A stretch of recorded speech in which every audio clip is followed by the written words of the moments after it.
Hello and welcome to your Technical Qualification Stage 1 Support Training presentation from City and Guilds. I'm David Pye, one of two lead technical advisors. And hi, my name's Alison Whittle and I'm the Post-16 Technical Advisor.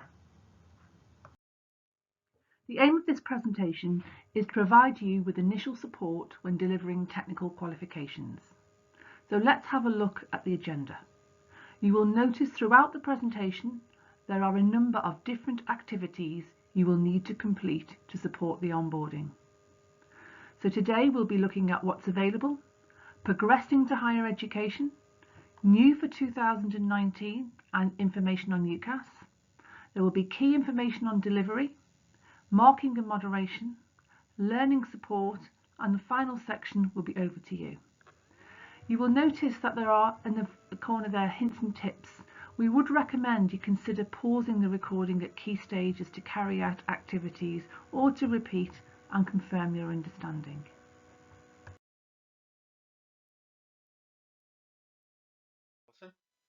Throughout this presentation, you will see various methods of staying in touch. One important task is to complete the Centre update form. This can be found on the Technicals and TechBat webpage or by using the link on the accompanying slides as shown. The update form will ensure we have your contact details and we can keep you updated with all the important aspects of delivering the technical qualifications.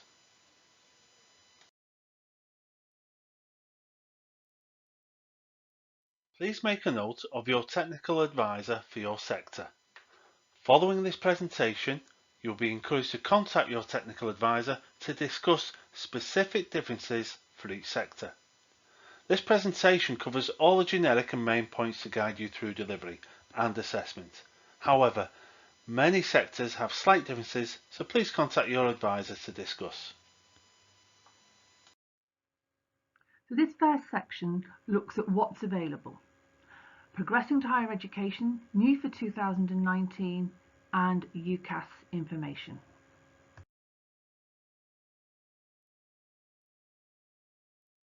This slide provides an overview of the technical qualifications and some clarification over the levels, sizes and naming conventions of each of the technical qualifications. More information on which technical qualifications we offer can be accessed via the website and the link on this slide. For Key Stage 4 at Level 2, we have a technical award which is 120 guided learning hours in size, the same size as a GCSE, and it's designed for age groups of 14 to 16. At Key Stage 5 at Level 2, we have technical certificates. These are available in two sizes, 360 guided learning hours and 450 guided learning hours, and these are intended for ages 16 plus.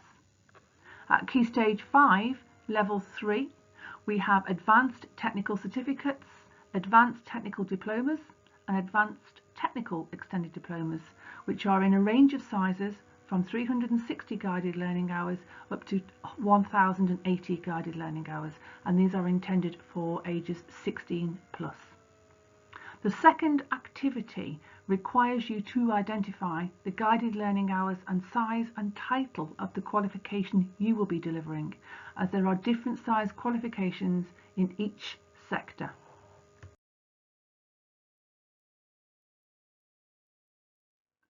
All of our Level 3 technical qualifications carry UCAS points to support progression to higher education.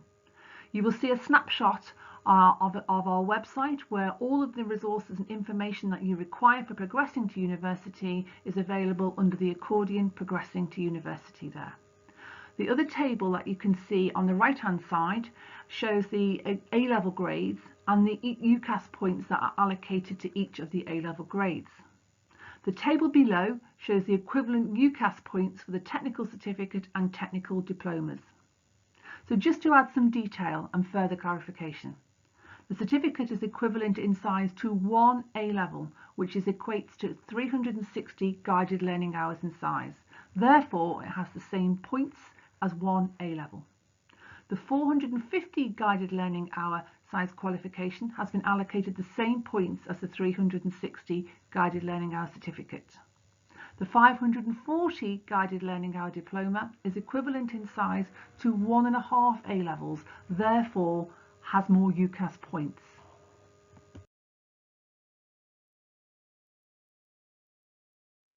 New grading scales will be applied for learners completing their 720 and 1080 guided learning hour technical qualifications from summer 2019.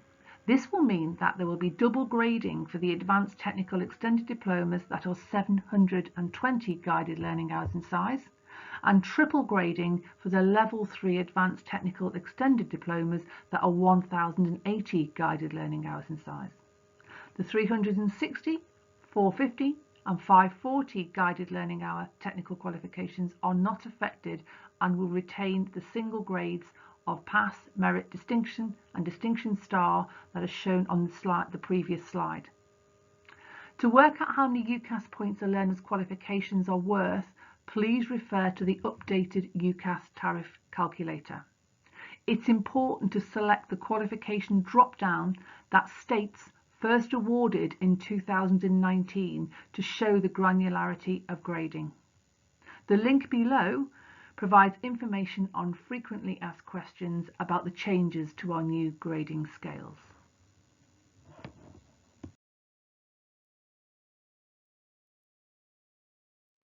Just to provide further information, this slide shows the new granularity of grading and double grading for the 720 guided learning hour size advanced technical extended diploma, which is available in the following sector areas, which are digital technologies, engineering, construction in the built environment, land-based and automotive.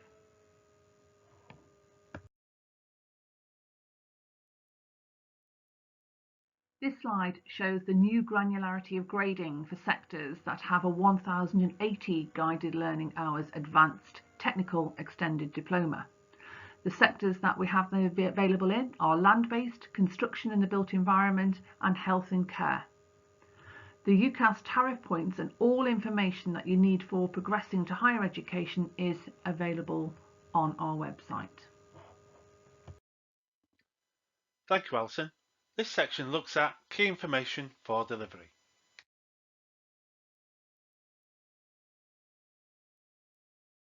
For the technical qualifications, you will need to become familiar with various documentation. We share various links throughout this presentation, but the majority of the documents you will require can be found from the home page by clicking Technicals and TechBack as shown. If you have access to a computer or device, you may wish to follow along as we work through. If you need time to find a certain web page or document, please pause the video and resume when you are ready.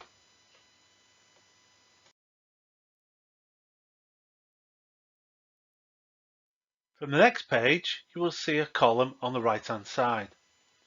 There are various links to different sections. The one we will become most familiar with will be the Resources and Support section.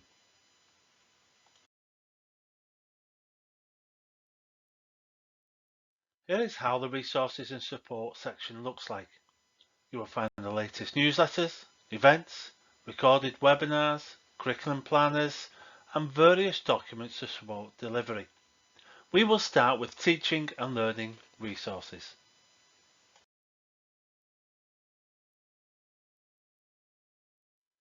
Here is an example of the drop-down menu. All of these documents will be fully updated for delivery in 2019-2020. The current screen is an example of where you will find various resources. Take a moment to look at the document list. If you have access to a computer or device, you may wish to take some time to download and print some of these resources.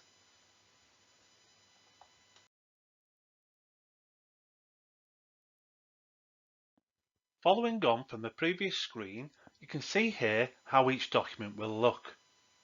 Each booklet is reviewed annually and updated if necessary. So if you viewed these and printed them off last year, please check the website for updated versions.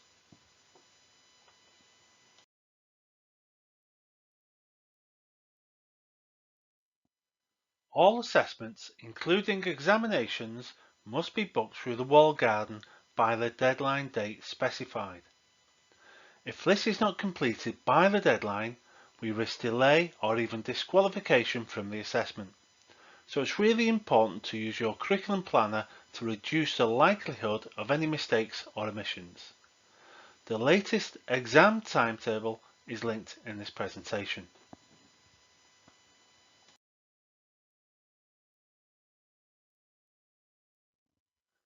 The Technicals checklist shows key dates for registrations, booking dates for exams, employer involvement, and the booking window for synoptic assessments, along with associated deadlines.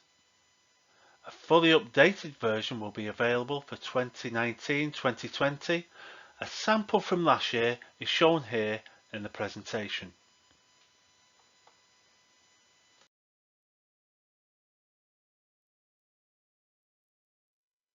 So where do we find sector information? A key source of information is the Qualification Handbook. It gives key information on the content to be delivered, the units, assessment specification, and other key information. Prior to completing your curriculum planner, please access and review the Qualification Handbooks by searching the 4-digit code or the title of the qualification from the search function on Sitting Guild's website. Alternatively, search the sector area. If you have any issues finding the content, please contact your technical advisor. This slide shows all of the components that make up a technical qualification. So just to explain the graphic in more detail. On the far left-hand side, you will see in the red column, Technical Qualifications. Within the technical qualification, there is a synoptic assignment, and this contributes to 60% of the overall grade. This assignment is externally set by City and Guilds, internally marked by the centres, externally moderated by City and Guilds using a sampling process, and it does contribute to the final technical qualification grade. There are also theory exams and they contribute to 40% of the overall grade. These are externally set by City and Guilds and externally marked by City and Guilds, and these contribute to 40% of the final technical qualification grade. For Key Stage 5, 16 plus at qualifications level 2 and 3, there is a requirement to complete employer involvement. That means that centres have to develop a programme of activities. They then have to submit that evidence to City and Guilds. We carry out an external review and approve the employer involvement, and it is a requirement for the technical qualification. Although it does not make up the final technical qualification grade, it is a requirement to complete the technical qualification.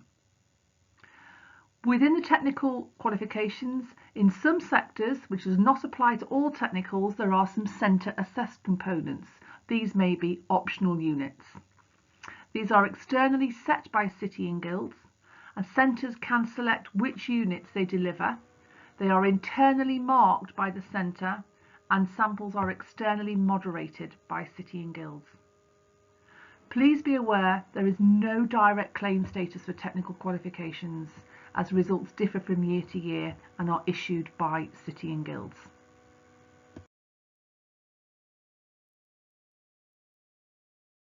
This is just a snapshot of the qualification handbook, and each qualification handbook is set out in a similar way. This slide is an example of a Level 3 Advanced Technical Extended Diploma in Digital Technologies, the 720 guided learning hours, and it's how it appears in the qualification handbook.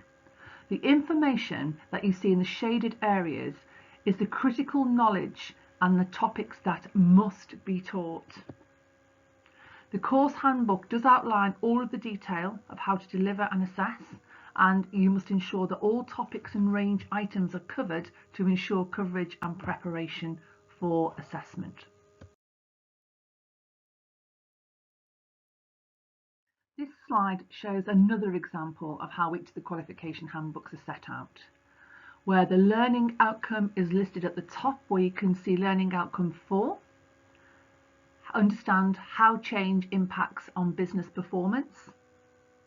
Each of the 3 topics for this qualification are then listed, as you can see, 4.1, 4.2 and 4.3. Then each of those topics are broken down into the range and the content that must be covered. This is an example from the Business Support 4406 qualification.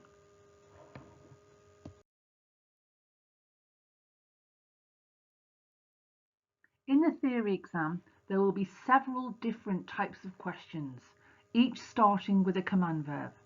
It's really important that tutors prepare their learners and make sure they understand what is meant by each of the command verbs. For example, list. That requires a learner to give as many answers or examples as the question indicates.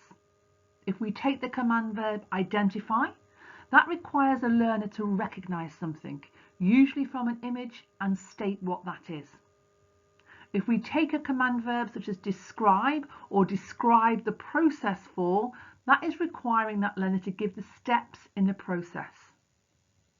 There is a link that you can see on the left-hand side to the Teaching, Learning and Assessment Guide, and that provides detailed information on supporting your teaching and preparing learners for exams. This document can be found in the resources and support pages on the website, then under the accordion Teaching and Learning. This is a fairly complicated slide, so I'm going to sort of unpick and explain the salient points. And this slide shows an example of the exam components for the Level 2 Technical Certificate in Engineering, but the same principles apply to all technical qualifications. So on the left-hand side, you will see the component numbers for this qualification, and they identify which each of the assessments are. So for the theory exam, it is component number 520. And for the synoptic, the components are 025 or 026, depending on which of the pathways you have selected. So I'm going to break down each of the components for the 520 theory exam. The theory exam for this qualification is based on the mandatory knowledge of units 203, 204 and 205. You can see this on the right hand side of this slide. You will then see that the exam weighting allocated for each of the units, and then it's aggregated to a percentage. So you will see the majority of marks available will be based on unit 203. So 23 marks will be allocated to unit 203 for the theory exam, and that equates to 38% of the overall exam. This is then followed by unit 205 with 12 marks allocated, equating to 20% of the qualification. Then for unit 204, there were 10 marks allocated to that unit, and that equates to 17% of the qualification. The remaining 15 marks, or 25% of the qualification, will be an integrated question taken from the whole qualification, and that's designed to stretch and challenge learners. This type of question is usually in the form of a scenario.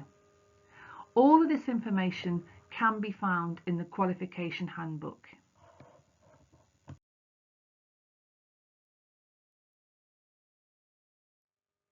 On slide 20, we discuss the employer involvement requirement for the technical qualification.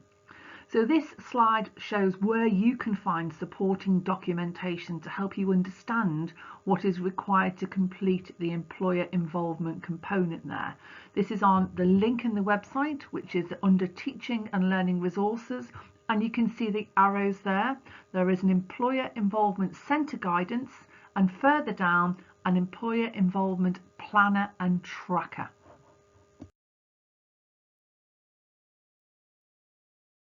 So following on from the previous slide, this slide provides an example of how you may complete an employer involvement tracker. An editable version is available for you to download, as we showed you on the previous slide. So it's really sort of an editable sort of tracker really that you can put in your qualification, your employer name. You can then put the employer contact details, the type of activity that you're planning to take place, when you think it will take place, and any additional notes. And then you can sort of follow it up with, did the activity take place, and if yes, then you can slot in a date there. So it's completely editable, and it is just a sort of sample to support you in delivering the employer involvement component of the technical qualification.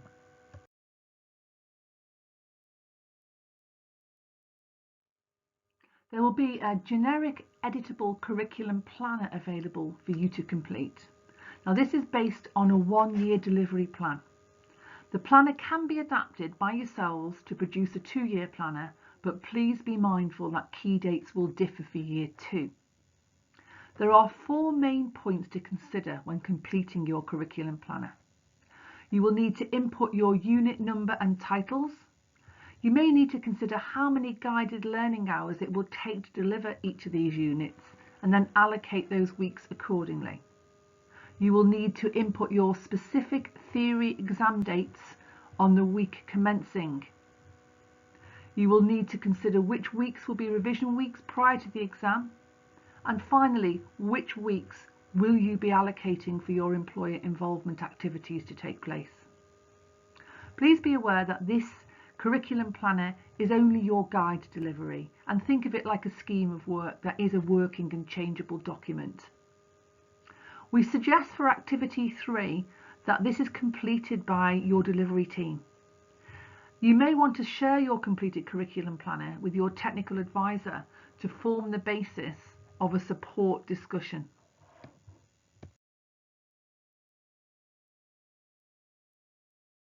We understand that centres will need to carry out formative assessments throughout the year to ensure their learners are prepared for the summative assessments.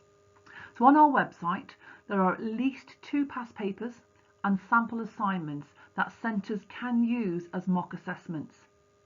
Centres can also produce their own mock papers based on the structure of questions and the command verbs provided.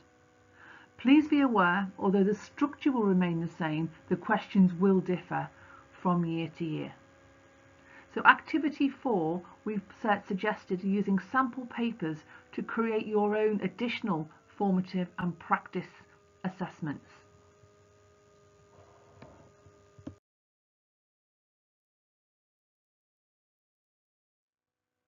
For further support and resources, there are several examples of the marking and moderation standardisation process that you can access via the events and webinars accordion on the resources and support pages on this website. These give an overview of the synoptic assignment, an explanation of the requirements for evidence that you need to submit, a look at the process and marking of synoptic assignments using City and Guilds documentation, a description of the role of the centre within the marking process, and also sharing best practice for centre quality assurance and marker standardisation. I'm now going to hand back to David, who will talk you through the moderation and marking process in more detail.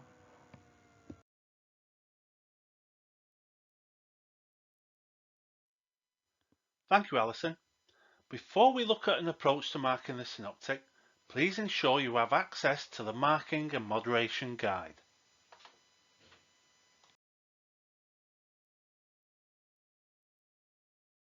Marking of the technical synoptic is likely to be very different to your approach to assessing previously, particularly if you are used to MVQ or VRQ style qualifications. We will take you through a synoptic assessment to support with this assessing model, but it's worth a quick recap. With MVQ style qualifications, we work from a set of assessment criteria, often referred to as ACs. The assessor works through aligned assessments and checks off the AC as the candidate achieves. This may require multiple assessments with various opportunities for feedback. With a technical qualification, we grade candidates and as such require a score or a mark. Evidence is produced to support the grade the assessor applies to the assessment. That's a slightly different purpose to MVQ and VRQs, as it's supporting the judgment with evidence rather than providing direct evidence against an AC.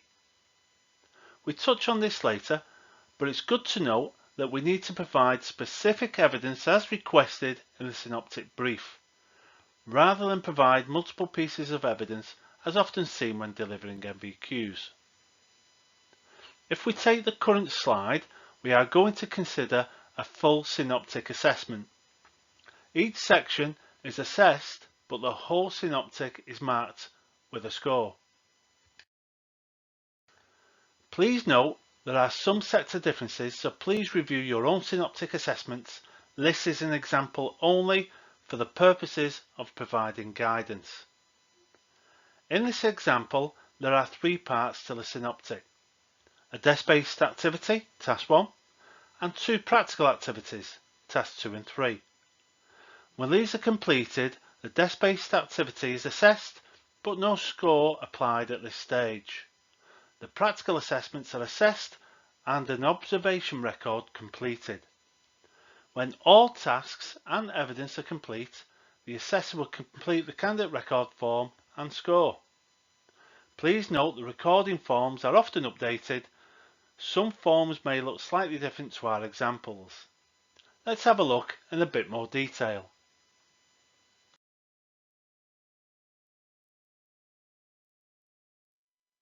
The desk-based activity. This will require assessing but no score being applied initially. For example, this activity may require some responses to short answer questions. When assessed, you consider the responses and make notes towards the accuracy of the answers. It's only later when scoring we reconsider the evidence and our responses.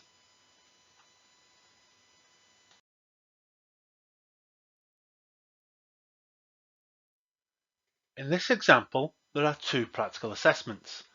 These will need to be observed, recorded, and kept available as evidence to support the scoring that follows.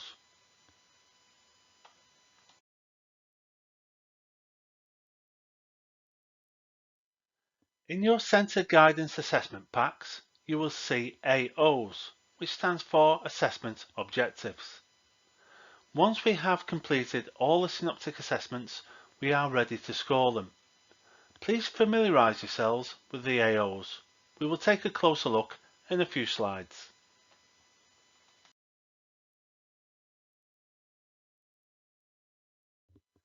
Here we have an example from one of our technical qualifications. We are going to assume a candidate has completed a plumbing task. For task 2, the candidate has installed an unvented cylinder. The actual task isn't important for the purposes of this guidance. We will aim to pick out some important trends as we work through. Please consider how these may apply to your own sectors. In this example of an observation record, the assessor is considering and observing the assessment whilst taking notes. The notes are placed next to the AO to support marking and evidence requirements at a later stage. AO1 is recall. Notice there are some prompts to help us, such as legislation, types of client, and components. The assessor in this example has made notes against the AO1 and 2 and supported their notes with some oral questions.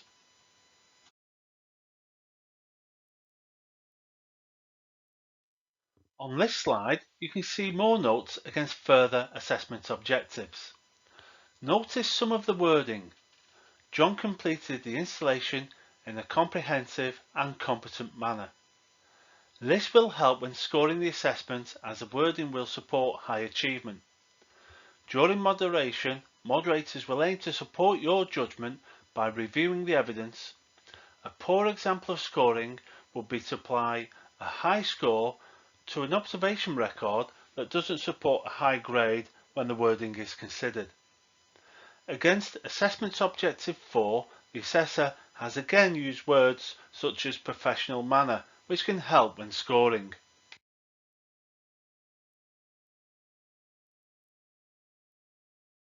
In this slide, we can see the same assessment objectives, but now against Task 3. The assessor has started with an overview and then made specific notes against each assessment objective. Notice the assessor paying attention to the prompts to support their written evidence.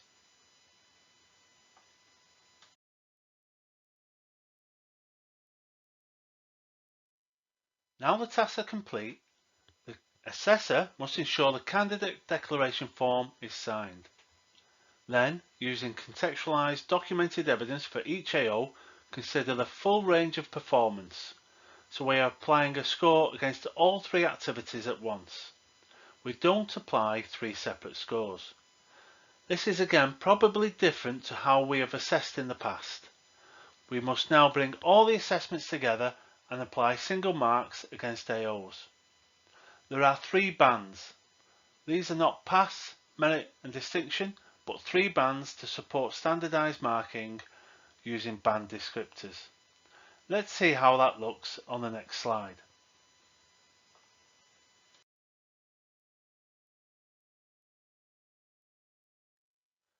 Here's the first example of band descriptors. We have highlighted some of the words to help highlight key terms we should aim to consider and use when scoring. Our first task is to consider which band a candidate falls into based on all three tasks. Did they show limited knowledge, a good range of knowledge, or in-depth knowledge? If you feel they fall into band 3, does the previous desk-based and assessor observation record support this judgment? If not, it would be difficult to demonstrate how you judge the candidate to be in that band, and you may wish to consider moving to band 2.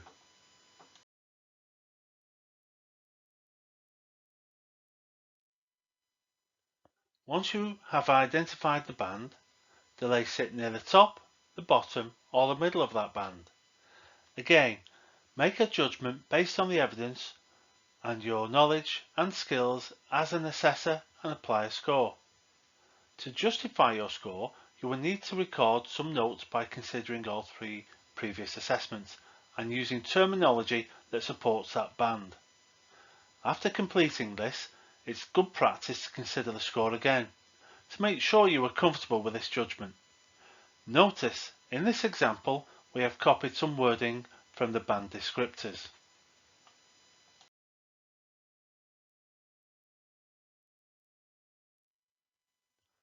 Moving on to assessment objective 3, you can see that the bands are the same, but the scores are much higher.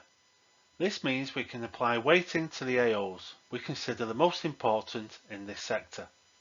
In this example, there are higher scores for the practical application. Again, we have picked out some key words there to support and help when considering which band, such as acceptable level in industry and high level of skill. The process is the same.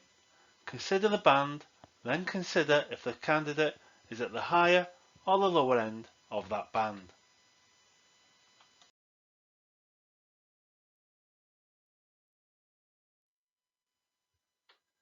Here we can see on the assessment record, in this example the assessor has judged the candidate to have a high level of skill, but fault finding was at an accepted level by industry. These comments cross two bands, so some careful consideration is required.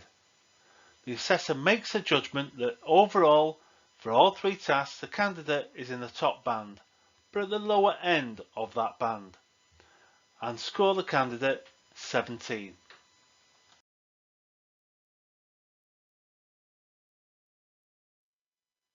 At this point, it's often worth checking back over the comments in the band descriptors to ensure we are comfortable with our scores.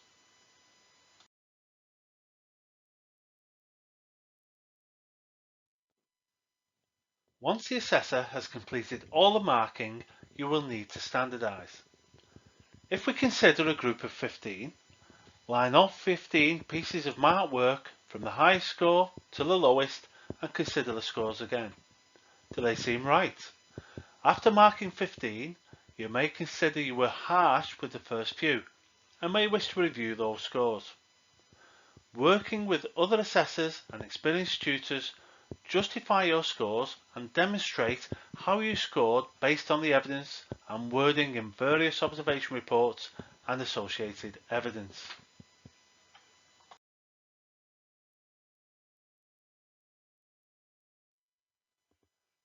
Once a standardisation has been completed, please complete the standardisation declaration form. As you can see from the slide, There are various forms for you to be aware of. Activity 5.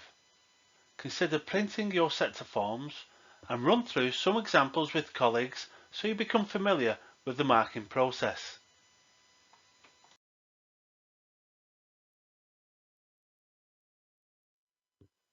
Standardisation is vital to ensure consistency of marking.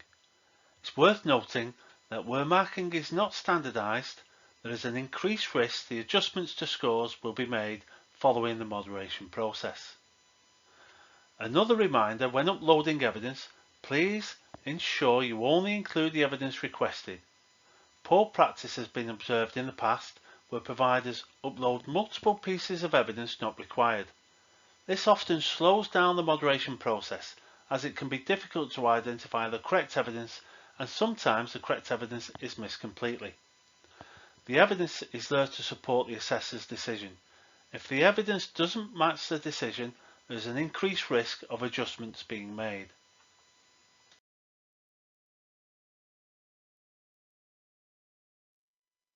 There are two types of moderation. There's visiting moderation. That is a moderator who comes out during the synoptics window. This is known as external moderation. There is also sampling. This requires the evidence to be uploaded to the moderation portal. Sample sizes are shown on the slide. To support with uploading evidence, please see our uploading guide, linked in the slides to accompany this presentation.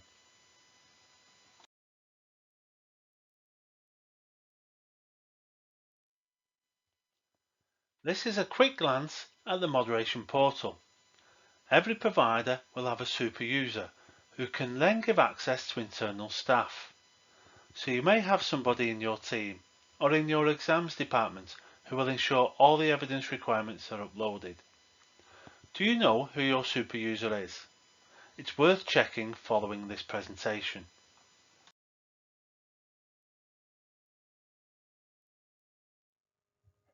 This slide provides information on grading. The grade boundaries for each qualification are determined by a grading engine following an awarding process. The grade boundaries may alter each year depending on cohorts and achievement levels. Each assessment mark is then converted to a certain amount of points by city and guilds that you can see anywhere between the below boundaries. 6 for a pass, 12 plus for a merit, and 18 plus for a distinction. The minimum points shown on the table for the pass, merit and distinction will remain the same each year. There is a grade calculation document that explains in detail how the marks are aggregated and awarded overall points. You can see a link to this document below on the slide.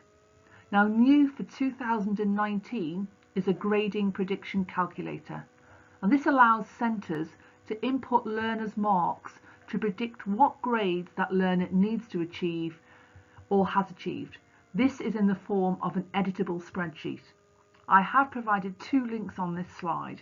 The first link is to the grading prediction calculator, and the link below, the other one, to a short instructional recorded presentation that explains how centres can use this tool.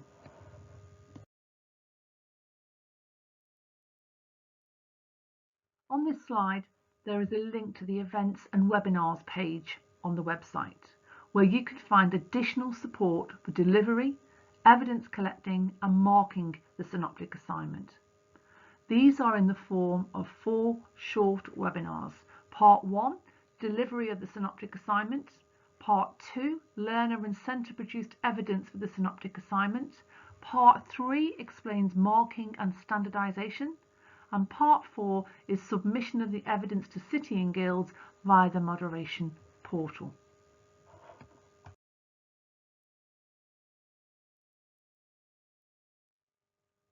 So for support with moderation, we have a dedicated technical quality team who are on hand to advise and guide you through the various processes. The team are available Monday to Friday, 9 to 5, and provide advice and guidance on various areas such as documents, where to locate documents, how to book assessments, and the evidence that you would need to submit. Please see their contact details on this slide. So the penultimate section of this presentation focuses on all the support, materials and resources available.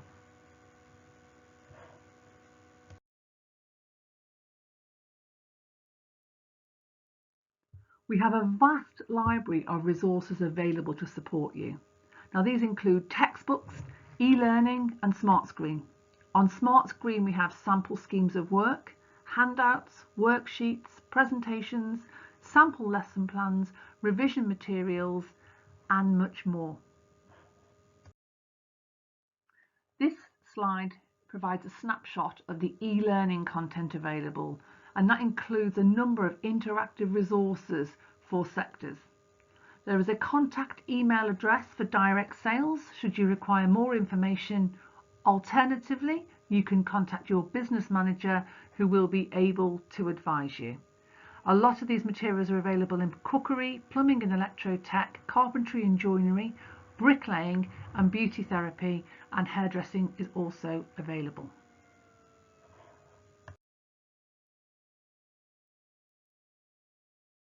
So just to recap so far before I hand you over to David for the final section of this presentation.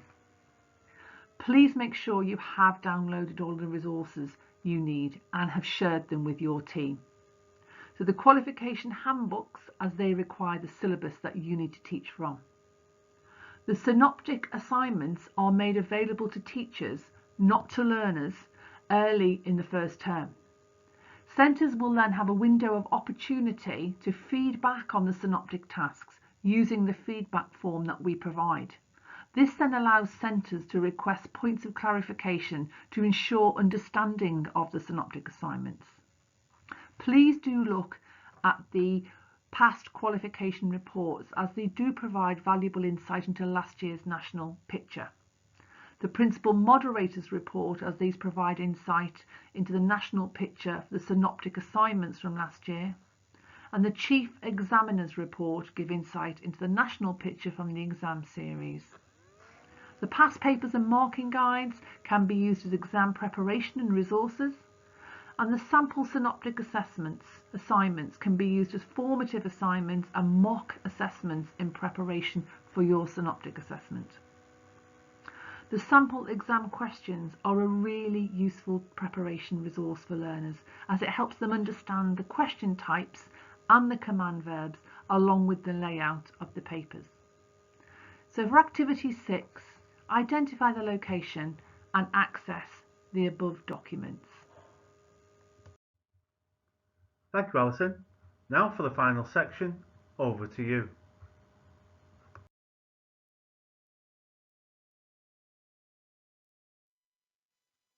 Activity 7. We have mentioned technical advisors several times throughout the presentation. In this final activity, please ensure you make contact. A link to their profile is on this slide.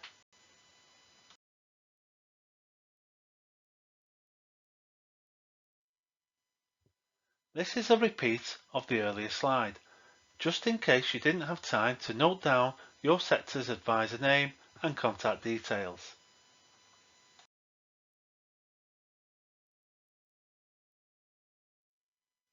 So, next steps. Firstly, meet up with the team and reflect on this presentation. Record a CPD for your IQA file and maybe watch it again, or pause, or go back to parts which you wish to see again. And then as a team, complete the 7 activities to help your preparation for delivery. So let's recap. Activity 1, the contact update form. 2, identify qualification details. 3, complete the curriculum planner. 4, create your own additional formative and practice assessments. 5, practice marking synoptics. 6, locate all relevant documentation. And finally, number 7, contact your technical advisor.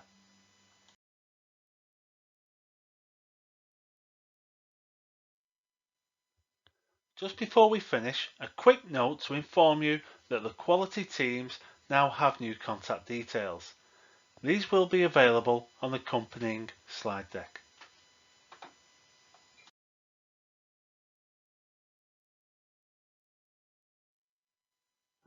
Finally, the technical support team are still available to help with various queries around delivery. Their contact email and phone numbers are on this slide. We hope you found this presentation useful. It's been structured in such a way so you can review sections again for clarity. Please do share this with your relevant colleagues and we look forward to working with you. Thank you. Thank you.